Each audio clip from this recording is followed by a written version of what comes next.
que fais-je? Alors, à titre personnel, j'ai 64 ans, je suis mère de 3 grands-enfants adultes, grand-mère de 2 petits-enfants et jeune remariée. Voilà pour la partie personnelle. Alors, la partie professionnelle, je suis psychologue jungienne et donc j'interviens à la fois pour les entreprises et pour les particuliers, pour accompagner donc des équipes, des groupes, des binômes, des couples et des personnes, dans l'objectif de se sentir mieux avec soi et par conséquent mieux avec les autres. Alors j'utilise donc et je m'appuie sur des outils, des méthodologies plutôt jungiennes, qui sont donc la typologie, le dialogue intérieur, l'intelligence de soi, l'hypnose et les thérapies brèves. Voilà, pour la partie professionnelle. Alors, je suis auteur au souffle d'or d'un premier ouvrage qui est un petit peu la synthèse de ces principes et du principe de l'individuation à travers ma propre histoire, qui s'appelle « Dans les forges primaires de l'être ». Et un deuxième ouvrage va sortir en octobre sur le thème féminin-masculin. Alors il aura un titre un petit peu provocateur. Il va s'appeler « Deviens androgyne, ça ira mieux ». Et donc il sortira en octobre. Alors, qu'est-ce que je fais ici?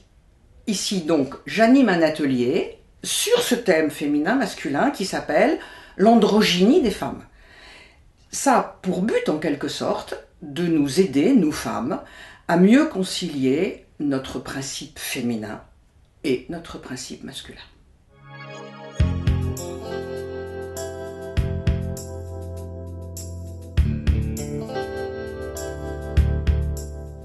Alors, l'androgynie en général, c'est bénéficier à la fois de caractéristiques féminines et masculines. Donc il faut quand même différencier l'androgynie qui, à cet égard, est androgynie psychique. Il s'agit de la conjugaison du principe masculin et du principe féminin. Il ne s'agit pas de sexualité au sens des organes sexuels. C'est donc différent de l'hermaphrodisme qui, normalement, n'est pas possible chez les humains. C'est-à-dire, qu'est-ce que c'est que d'être hermaphrodite? C'est-à-dire avoir en même temps des organes génitaux féminins et des organes génitaux masculins. Alors, normalement, c'est pas possible. Bon, la nature, j'allais dire presque hélas, fait naître des enfants qui sont doubles sur cette affaire-là. Bon, ça pose des problèmes extrêmement difficiles. Donc, notre propos, c'est vraiment de parler de l'androgynie psychique. Alors, c'est-à-dire que finalement, ne nous trompons pas, les hommes ne sont pas exclusivement porteurs du principe masculin, les femmes ne sont pas exclusivement porteuses du principe féminin.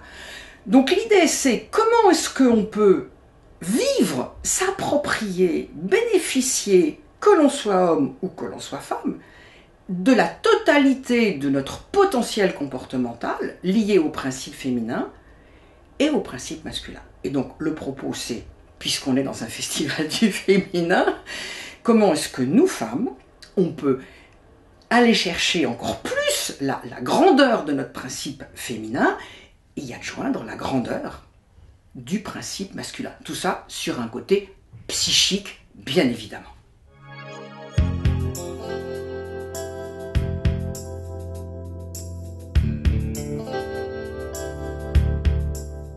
Oui, alors le genre, c'est le versant social de cette affaire, si je puis dire. Alors, si on parle des collectifs, dans un collectif social, nous sommes en général madame ou monsieur. Donc, nous avons une attribution de statut et de rôle. Ce qu'il faut bien comprendre, c'est que pour qu'un collectif marche bien, il faut que les choses ne changent pas trop. Donc, les collectifs, naturellement, par organisation naturelle, ont attribué aux femmes et aux hommes des statuts et des rôles bien définis. Et pour que ça marche, il faut que ça dure. Alors, la meilleure façon pour que ça dure, c'est de nous convaincre que la différence sociale des sexes est due à une origine biologique. Du coup, on ne discute plus. La société est bien huilée, entre parenthèses, ceux qui ont le pouvoir le gardent. Donc on va nous convaincre, vous et les hommes, que c'est le biologique qui conditionne les comportements. Je vais vous donner un petit exemple. J'entends que le biologique nous permette à nous femmes d'accoucher et d'allaiter nos enfants. Je suis pas sûre qu'on arrive à nous prouver que le biologique nous entraîne hormonalement à faire la vaisselle. Bon, petite joke au passage. Donc, nous sommes vraiment là dans une dimension sociale et pas du tout dans une dimension organique et biologique. Et ce sont les nécessités des collectifs sociaux qui ont entraîné cette différenciation des genres.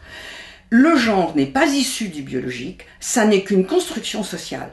Alors dans la mesure où la construction sociale vient quand même de millénaires de culture, d'éducation, nous en sommes tous imprégnés malgré nous. Et nous véhiculons malgré nous une fondamentale différenciation entre les sexes qui en fait de facto n'existe pas.